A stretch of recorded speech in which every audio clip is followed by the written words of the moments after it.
That's Debatable is sponsored by MB&G.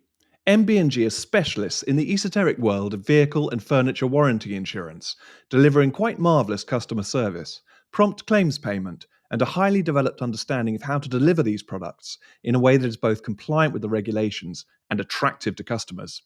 To find out more, call Paul Smith, the Managing Director, on 07887 501 441. That's 07887 501 441.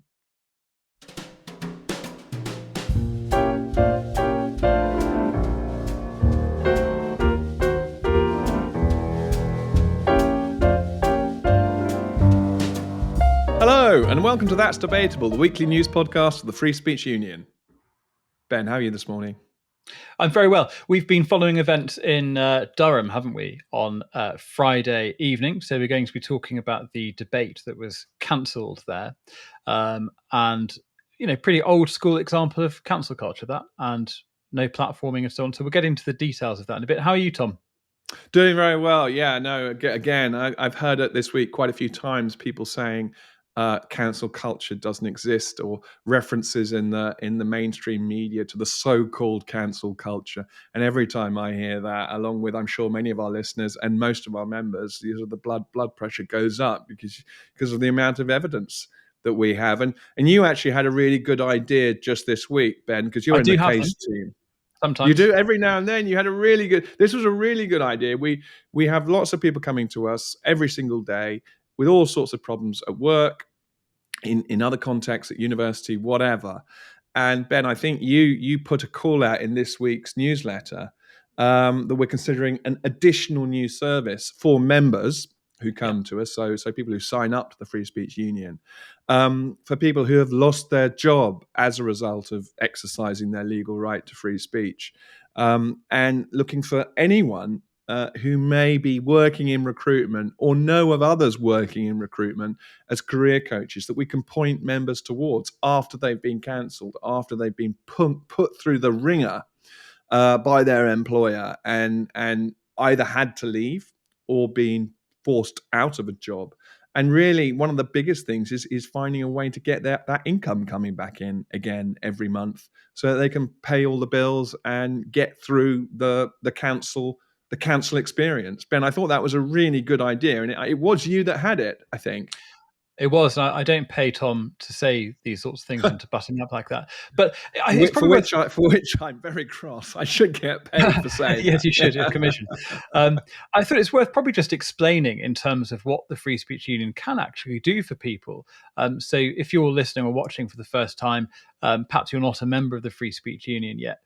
If you come to us and you say that you've lost your job, or you're about to lose your job, or you've been expelled from a university, or you've tried to run an event and a university or a venue of some sort has cancelled it, we can offer a huge range of services and help and advice. That includes the case team. It includes the legal team, our legal advisory council, from which we can source expert legal opinion in all sorts of areas of law.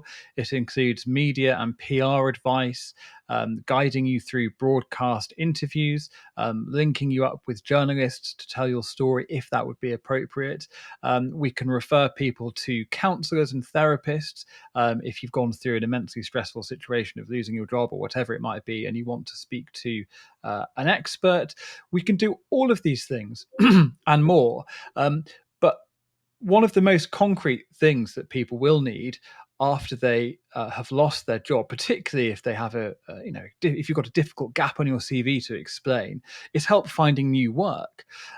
And so that is what we are very keen to be able to assist with if we possibly can. So, as you said, Tom, we've put out this appeal in the newsletter that went out on Friday, asking for anyone who has experience working in recruitment or being a headhunter or whatever it is, or career coaching, to contact us if you would be able to assist. And I know that there are members of ours who we've helped who listen to this podcast religiously, God bless them, who would benefit from having a service like this, and who are in a situation where they, perhaps they worked for an employer for 5, 10, 15, 20 years.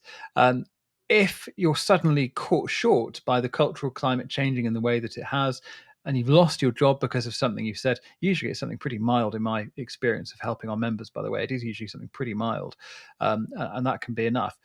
We do want to be in a position to help you with everything if we possibly can, not just the disciplinary process or going to an employment tribunal. We want to provide as holistic an offer as we possibly can to our members. So if you're interested, if you're able to help, please do contact us. And I think this is something that could make a big difference for people. Definitely. And the email address for anyone who is able to help is help@freespeechunion.org. And we'd really appreciate anyone working in that space to come and contact us. But our first main item today is hot off the press, as ever they are, and very, very much at the heart of free expression. It's Durham University, where a debate was called off at the last minute. And surprise, surprise, the topic of the debate that got people so heated enough that they should cancel it was the Gaza war. And the University of Durham, they postponed the debate at the last minute because a mob of pro-Palestinian protesters had effectively locked students inside the chambers that they were preparing for the debate.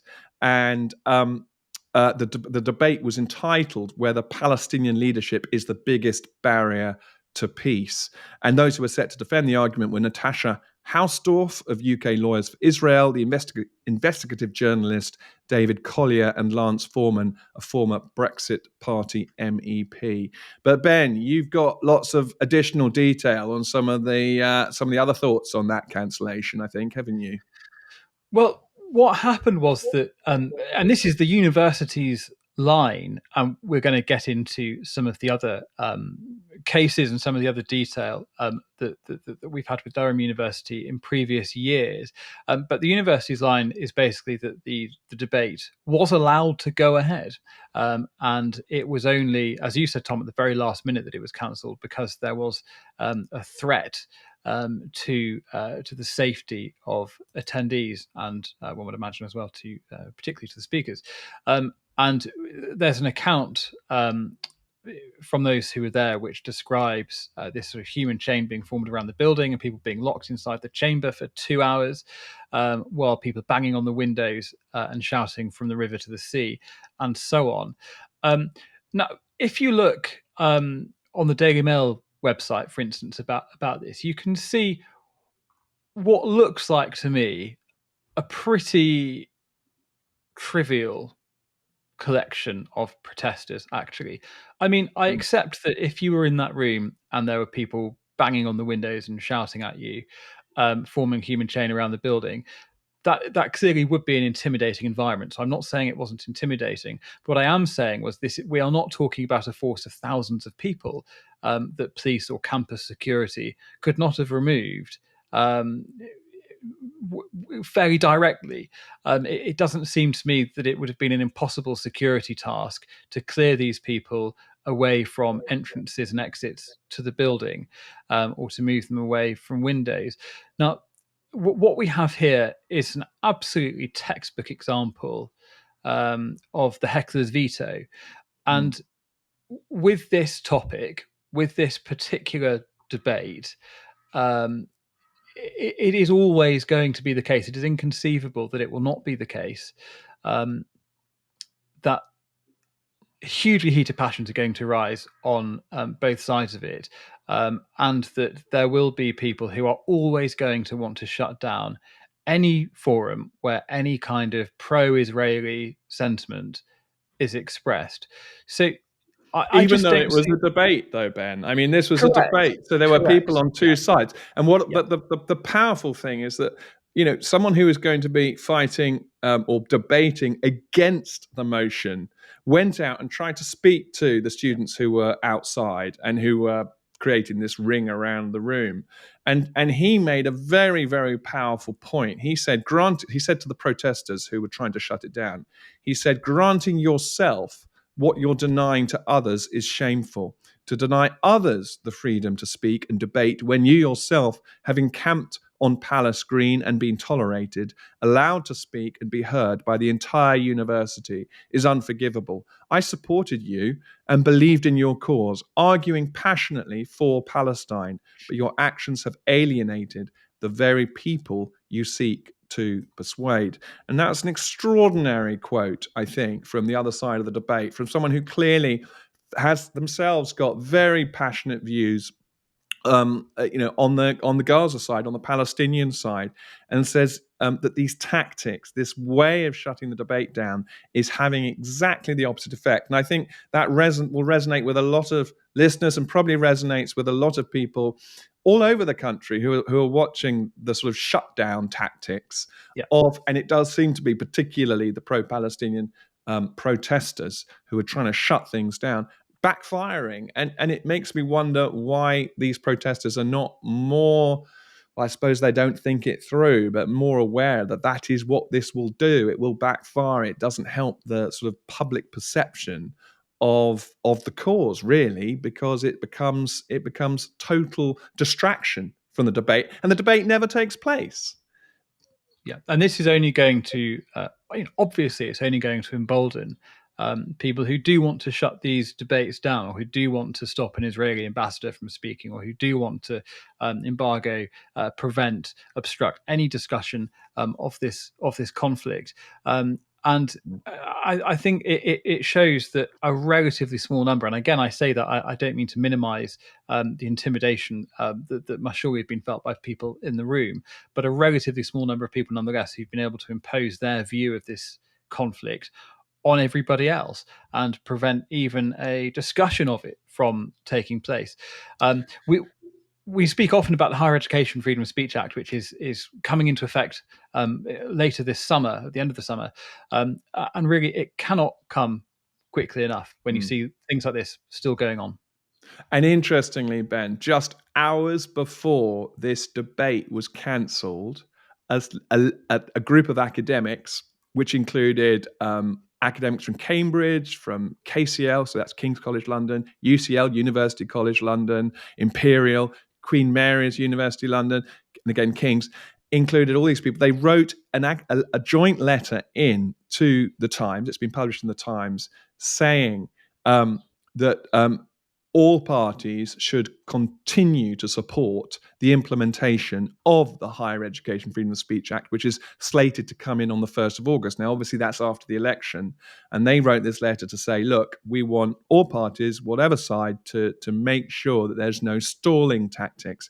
And that came in just hours before a perfect textbook case of a shutdown, of a deplatforming, of a cancellation, of freedom of expression being got rid of effectively off Durham campus for that evening. So, I think the timing of that letter couldn't have been more, perfect's the wrong phrase, but it's needed. We need to maintain the momentum on that piece of legislation all the way through this election to the next government, whoever they may be, and make sure that this is actually activated when it's slated to be. But we know how the stalling tactics can work. For example, the Hate Crime Act in Scotland took three years to actually implement. Now, obviously, we're not a supporter, and I'm sure we're absolutely not a supporter of a Hate Crime Act. But yeah, there are all sorts of ways of stalling pieces of legislation, and we just don't want to see that happen with this very, very important piece of legislation. I think the hope just has to be that it would be so politically toxic for the next government to interfere with this act or to water it down, that they won't go there. But of course, if there's a government with a majority of hundreds that can do whatever it wants, clearly there is a risk, and that's what these academics have rightly drawn attention to with their letter. And they point out that some university leaders in England have urged the Office for Students to delay implementation of the Higher Education Act. So I think we have to be completely realistic about the danger of that pressure growing, and of university vice chancellors and Russell Group leadership and so on seizing on any opportunity they can to try and prevent, or at least to water down, this regulation of their sector, which they have, of course, by and large opposed every step of the way. So we are very much alert to that danger, and we hope, of course, that we will get to the 1st of August and the Act coming into effect without it being interfered with in any way, because it's so patently needed. It's so clear that there is a demand, that there is a problem, and that this is not something that is frivolous or irrelevant, that actually the higher education sector has a serious, serious problem that is still going on.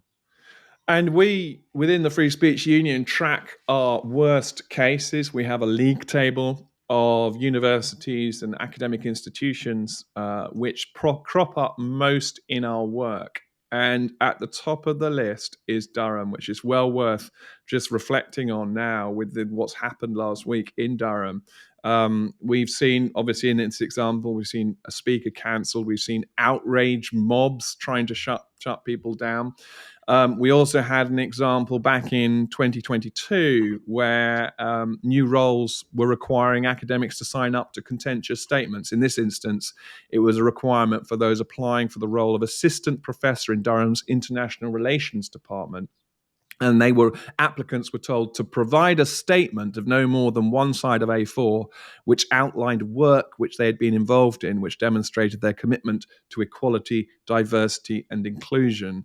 And actually, last week, when we talked about the Free Higher Education Freedom of Speech Act, we did say how wide-ranging it is, and it does include not forcing applicants or academics and other employees to sign up to beliefs and systems that they don't necessarily believe in. And so that was an example in 2022 where we had to write to Durham to influence the outcome of that. We've also, in Durham, they have a snitching portal, which is the sort of phrase we use, isn't it, internally, to talk about these sort of, it's often either a Facebook page or it's an actual portal where students can report all sorts of things, from I heard this, down at the canteen, to there was a microaggression over there, or someone said that. Terribly Orwellian, anti-freedom of expression, anti-liberal values way of going about business. Obviously, none of us want harassment of students, but that's a different matter. This is snitching on what people are thinking and what people are saying, often in the privacy of their own, rooms in halls in universities. So really very, very disturbing things that have gone on at all universities. But again, Durham has cropped up again and again and again. And famously as well, alumni, which we've mentioned a few times, I think, Ben, that alumni are perhaps a great hope here. But a very well-known alumnus, Mark Hillary, who has contributed millions over the years to Durham, he, for free speech reasons, has said that he won't give any more money. So he said, I will not give a penny more until the universities get their free speech house properly in order. So again, there's a carrot, really, for universities to take this act seriously, and to ensure that this act is not stalled, because their own alumni are watching, and their own alumni have very deep pockets, or many of them do, and are often on the side of free speech in this debate. And I think the structural forces that university leaders are dealing with in terms of over-reliance on international student fees, donations from Hong Kong and China drying up, etc., they are going to be critically dependent, increasingly dependent on the goodwill of their alumni, particularly, of course, for elite institution, Oxbridge colleges, Durham, etc., and so on. I don't know if, Tom, that there's a TV show that came out on Netflix earlier this year, a few months ago, called The Three Body Problem, a science fiction program. But one of the scenes is set in China. One of the main characters becomes a Chinese academic, and it starts with her as a young woman watching as a crowd of Red Guards preside over a kind of show trial, and then sort of beating, and then sort of accidental murder. The beating becomes so severe that this character, her father, an academic, dies, and it really is one of the most effective fictional depictions of what the Cultural Revolution must have been like, and it's quite difficult to watch. And the level of emotional hysteria from this crowd of of 18, 19, 20-year-olds, and the self-righteousness of the interrogator who is publicly beating this character to death, is extremely harrowing. And you do see that same kind of self-righteous intensity and the emotional intensity and the conviction, the certainty that they are right, among all sorts of social justice activists here and in America and in the rest of the English-speaking world. In the last 5, 6, 7 years, certainly since around 2016, I would say. And you do wonder, actually, if they were given the power, if those same people had been in that time and place and not in this time and place, where would they have stopped? Would they have stopped? And I think the disconcerting answer is surely not. Surely not. I mean, the phrase that was used for those cultural revolution moments was struggle session, I think, in English, where it was exactly as you say, a crowd of people essentially mobbing or humiliating and putting dunces hats on the academics, on the ancien regime. And it's exactly the same as the auto-da-fe from the 16th century, where so-called heretics, often many of whom didn't know they were heretics until the very day of their death, because you only needed one person in the town when the Grand Inquisitor or the Inquisitor turned up to denounce them. And then it was in the gift of the Inquisitor as to what would happen to them. But they would often not know what they'd done, and because they hadn't done anything was the reality. Is so that you've got the auto-da-fe, you've got the struggle sessions from the Cultural Revolution, and that leads us perfectly on, Ben, to our next item, which is a perfect example of a struggle session. In fact, I put it in the notes, at the bottom of the notes of our next item, the struggle sessions from the Cultural Revolution. But they can equally be applied to both. So our next item relates to Exeter University, which again is fairly high up our league table of cases and universities that lead to cases for us. That university staff at Exeter are feeling coerced to sign a Stonewall anti-transphobia pledge. And what this does, this is that what Exeter University has done in just the last week is ask its academics to sign the inclusive practitioners commitment produced by its LGBTQ plus colleague and student group. And it requests staff to make 6 pledges to prove they are the kind of person that LGBTQ plus people can confide in and feel safe around. And it includes promising to affirm trans staff and students by using their chosen names and pronouns. And lecturers are also told to, here comes the struggle session again, to educate themselves about how anti-LGBTQ plus sentiment can be perpetuated through, here we go again, microaggressions, dog whistles, and talking points. So it's all of the sort of tick, tick, tick, tick, tick. But when I read the articles, this was reported in the Telegraph, and I read the article over the weekend, it said that if you do sign this, you kind of get a little badge next to your name. I don't know whether it's the staff portal or something like that says, yes, I've signed it, or maybe it's an email, something in your email, I've supported, I've signed it. And so although it's not compulsory, and Exeter has come out and said it's voluntary, no one's being coerced, well, it's kind of you can tell who hasn't signed it. That's the point. And those who haven't signed it are then sitting around going, I hope that no one comes after me, because you can kind of do a little bit of triangulation and work out that I don't have that badge or I don't have that mark next to my name, because actually I don't believe in this stuff. And I don't believe in this new religion, this new ideology, this new critical theory.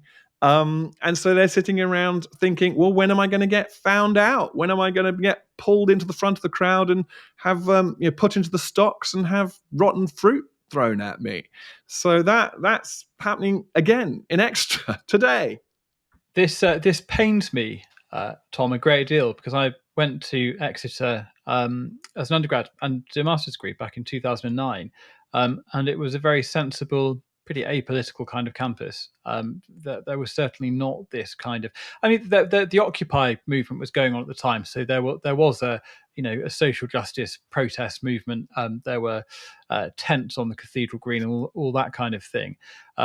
But compared to what's going on now, it was pretty well tempered and actually people could speak to each other from different perspectives and come along to debates, have a chat in the pub about things and so on. It was a very different climate, so it pained me to see that that even Exeter, that always seemed to be a pretty sensible sort of place, has succumbed to this. Interestingly, I was saying this to someone the other day. Apologies if it was to you, Tom, and I've forgotten, and you're going to have to hear it twice. But I remember, I remembered All around right, kind man. of yeah, sort of 2014. There was a group of international students, Canadian students, who arrived at Exeter, and they, in hindsight, were my first proper taste of what we now call woke. So they arrived and they brought all of these kind of North American talking points with them, about privilege, all of the identity politics stuff that we're really familiar with, the strong anti-Israeli sentiment as well, and so on. And the climate really seemed to begin to change around the discussions that people on the right could have with people on the left, and come along to debates and all that kind of thing. They weren't interested in that at all. They just wanted to, to break that system of debate and open inquiry and so on, and for their views to seize control, which of course they have in so many They've different done a ways. very good job. And I was thinking about various elements of the new critical social justice theories and the various incarnations of them, and particularly the LGBTQI plus one. We've spoken before about pronouns being like a sort of an entrance drug. The first drug you take, and once you've taken that drug, you effectively are sort of hooked on the rest of the ideology.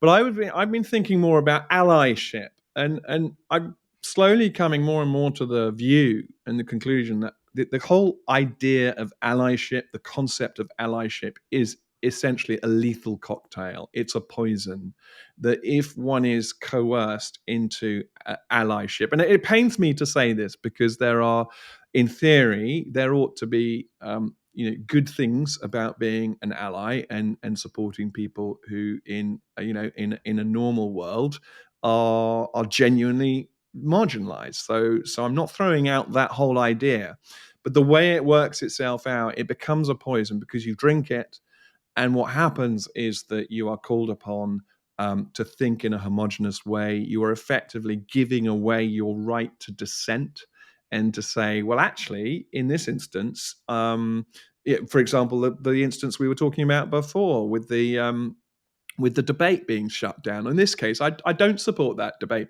Oh, but you're an ally. How can you say that? You're meant to be an ally, and you're sort of and they point at maybe a piece of jewelry you're wearing or a bracelet you're wearing that says, "I'm an ally. I'm proudly standing with you in every situation."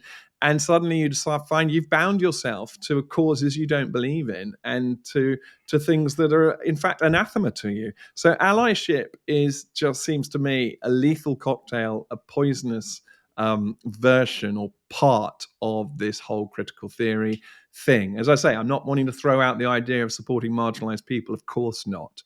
But I do think that it's been absolutely weaponized into a totally different animal now, and that it's very, very destructive as an idea.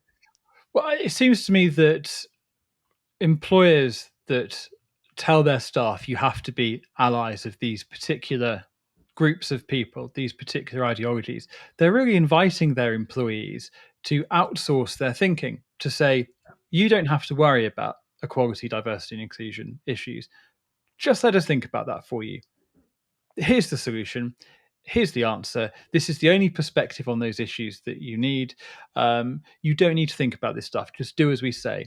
And of course, the people that we see who get into trouble are the people who are smarter than that, who basically aren't willing to say, well, no, this is a really important set of issues. Actually, I'm a voter. I have perspectives on these things. I'm not willing to just accept what my employer is telling me on this. Why should I? I mean, why would I listen to my employer's view on how to reduce the deficit or any other socio-economic political issue? I have my own beliefs. Thank you very much. And that's the commonality, I would say, that that all of the people we speak to have, is that they're brighter, I think, than lots of the people they work for, and they're just more engaged than people who are kind of willing to just kind of nod along with this stuff. And that's not to say, of course, that there aren't people who are really very skeptical of all of this and hostile to it, but for whatever reason just aren't able to articulate that skepticism. There are many such people in situations like that. It's very, very difficult, very difficult. Yeah.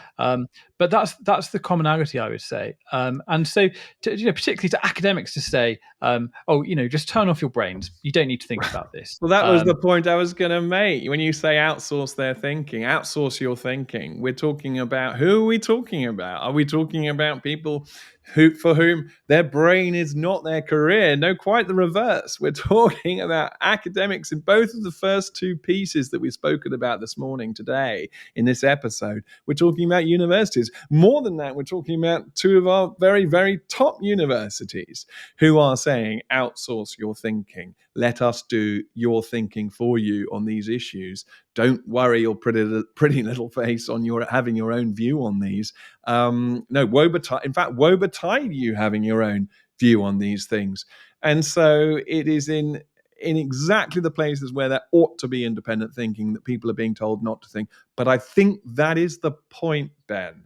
That is the tactic. That is the strategy of the activists, is to stop the thinking and the very sort of hub, in the very nuclear reactor of where thinking in a society, in a country, and in an Anglosphere, in fact, and beyond, ought to be happening. So perhaps we ought not to be so surprised by that. Well, speaking of of the Anglosphere, we do want to yes, we want to return to the Anglo-Saxons, don't we? We do. We spoke, I think, a couple of episodes ago about this. Well, we didn't speak about it so much as I ranted about it. This trend of American academics, or a set of particular American academics, saying that the term Anglo-Saxon is racist, and that it wasn't actually used by the Anglo-Saxons themselves. I mean, both claims are complete rubbish, so we don't need to go there again. But we do have some good news in that it turns out that Alfred the Great may have been an ally, Tom, and this was pointed out by more than that, may have been a member of the queer community, I think. Yes. So we're going to have a little reading. This was found by I'm not sure how you pronounce this, Wilfken, I think, a Twitter user on Twitter. X, formerly known as Twitter, so at WYLFCEN. And she has found, and I will quote it here, this remarkable passage on Alfred the Great. Alfred models radical passivity as historical method. While Alfredian scholars deny that Alfred was a passive homosexual, Alfred models a certain kind of passivity in his work. Elizabeth Freeman's work on queer temporality describes a similar passive approach to history, a kind of bottom historiography, the potential for collective queer time, even queer history, to be structured as an uneven transmission of receptivity rather than authority or custom, of a certain enjoyable, porous relation to unpredictable futures or to new configurations of the past. Alfred models bottom historiography in his relationship to the past by not seeking to shape the past, but being receptive to history shaping, penetrating, and remaking him. Now, Tom, what on earth does that mean? Well, it means absolutely nothing. Clearly, it's an attempt to try and shoehorn in sort of queer theory into ancient English history.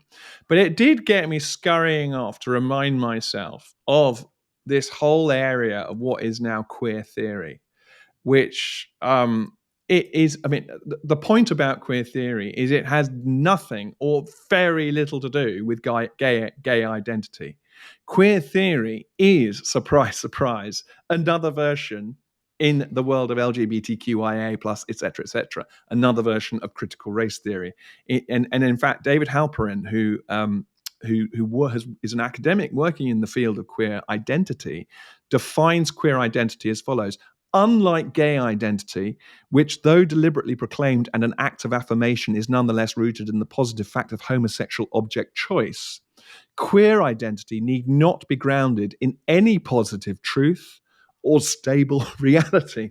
So, I mean, that last bit, queer identity need not be grounded in any positive truth or stable reality. So when people cite queer theory, queer identity, it's not going to have a stable reality, and it's not grounded in a positive truth. It's essentially a political position. And when you read that passage out, and I'm sure, like, all our listeners and all our viewers would have said, what the devil is that all about? And on what basis are they making these extraordinary claims? And it's entirely a political statement. It's entirely an attempt to do what we were talking about a couple of episodes ago, an attempt to reinterpret for our day, very much for now, for our time, for the listeners and the readers and the watchers of that piece of so-called history, and to make a political statement and try and pretend that everything that's being fought for and campaigned for by the activists has always been here. There's nothing new. We're just getting with the times. So it's a sleight of hand, except it's extremely clumsy and extremely. If it wasn't actually written down in a book, and there is a picture of the book in the tweet, if it wasn't written down in a book, I'd say you completely made it up. But who knows? I don't think I could make it up, Tom. No, I think it would take me days to come up with prose as convoluted as that. It's just extraordinary. There is an award, isn't there, that you can nominate writing like this for being particularly incomprehensible. So I'll look up the details of that. I think. Well, it reminds me of what we said before. Let's rewrite history in the style of wokey language. It reminds me of the academic papers that were put in, the spoof academic papers that were put in, that essentially involved no scientific research to speak of, and managed to get into really very, very well respected publications and managed to get peer reviewed and published. And we've seen multiple examples of people doing that. It's another example of utter balderdash and poppycock being written up as sort of pseudo academic new science, newspeak, new science, whatever we want, new social science. Yeah. And it just pains me to think that there are actually people walking around who would read that and go, "Oh, that's interesting." So King Alfred, not many. Not many of them, I would imagine. No, hopefully not. But I worry, maybe in our universities. Who knows, Ben? Who knows? But well spotted as a follow-up to that episode we had. Well, hopefully we'll not have to return to the Anglo-Saxons again, and that they will be left in peace. Well, I hope still so. as Anglo-Saxons. I was very pleased with the quoting Pope Gregory the Great in the title of that episode, where of course he said, "Who are those who are brought in chains before me?" I think he said, and they said, "Oh, they're Anglo-Saxons," and he said, "Not Angles, but angels," and that pun actually works in Latin as well. So I thought that was another little bit of history that reminds us how far back Angles and Saxons and all of this terminology actually goes in history. Well, Tom, we're dangerously close to me repeating my rant of 2 weeks ago. We should switch off the tape before you do, I think, Ben. We should. Well, thank you for joining us. And do remember to join the Free Speech Union if you are not already a member. We are helping. At the moment, we have 142 open cases on our books, 142 people who've needed our assistance. And that number grows every week. So thank you if you are a member. Thank you for your support.